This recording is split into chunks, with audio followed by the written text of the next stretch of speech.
Hey guys, so pretty much everybody's going to free stock trades and all the major brokerages, free stock trades. Are you switching? I am seriously considering it.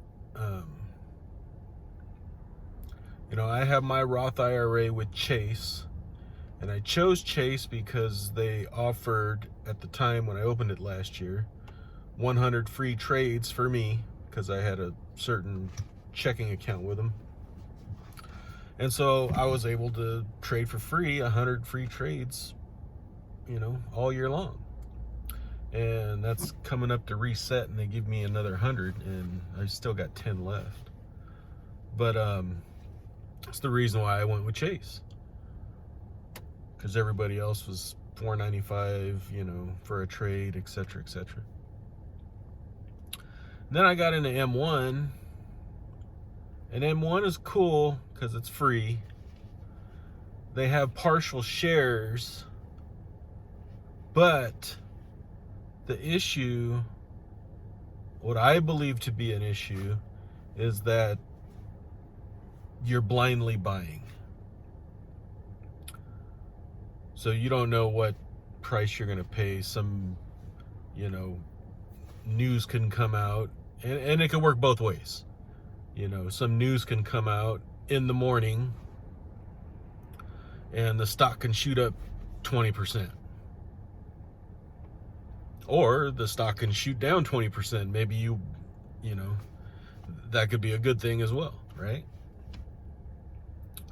But it can shoot up 20%, and you're going to buy, at whatever point in time that M1 decides to purchase it for you.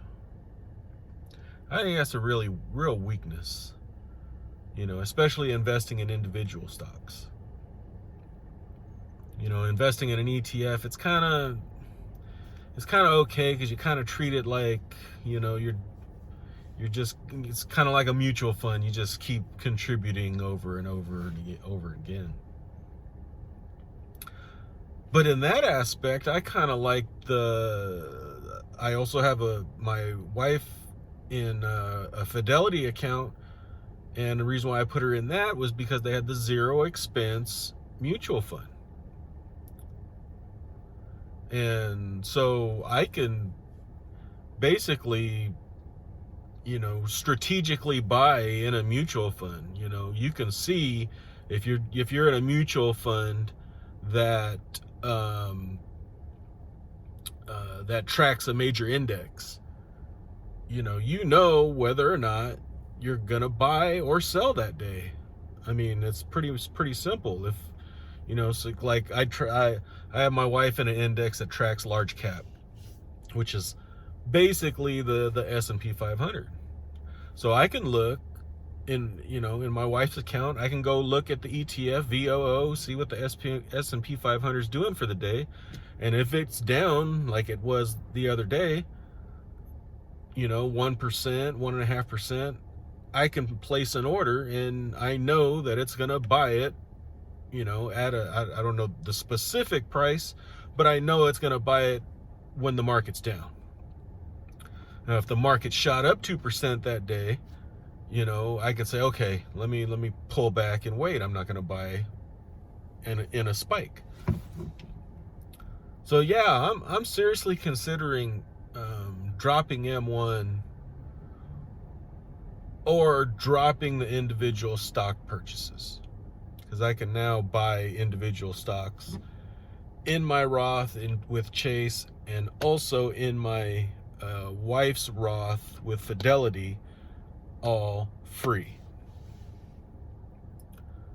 But what that does, what would I do with M1?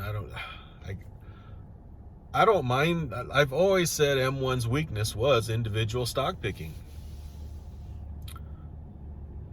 Because of you can't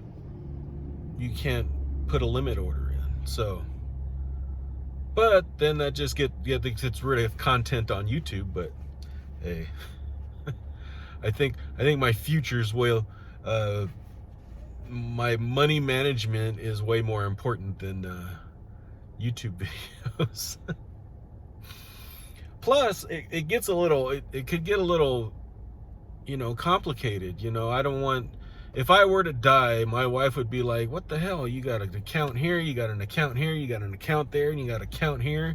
It's like, I want it to be as streamlined as possible for her, just in case something happens to me. So those are the thoughts that are running through my head about, these brokerage houses, cutting their fees to zero.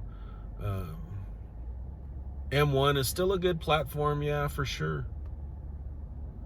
But with everybody going to no fees, it's kind of, it makes it a little tough to make a decision. So leave me a comment down below what you're doing, and we'll talk to you later. Thanks. Bye-bye.